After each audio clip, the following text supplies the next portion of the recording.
Welcome to another DocMack production, and today what I'm going to show you is how to change the engine air filter on a Toyota Aurion. This does also appear to apply to other models. So this is a 2GR-FE engine, and it's a very simple task to do. So this is where the air filter is, and this is your center point of reference, so you'll know how far it is from it. All you need to do is you just need to push these clips out. There's one clip, and that's the second clip.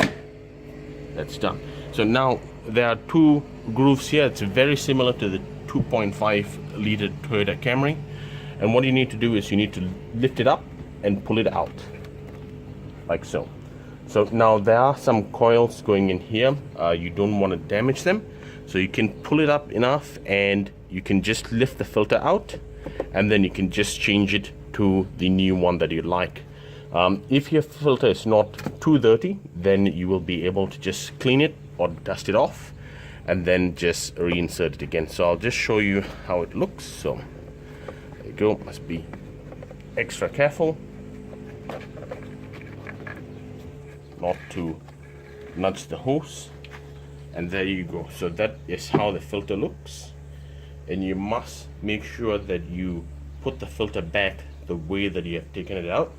The best thing to do is always just draw a marker line so you know exactly where it needs to go, and then let's just say that you have just replaced it or purchased a new one.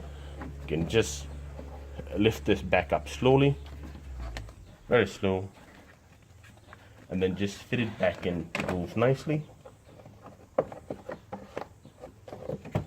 Make sure that it sits properly and the rubber gasket is sitting on this groove, but it's well clear of the housing. So now what are you going to do?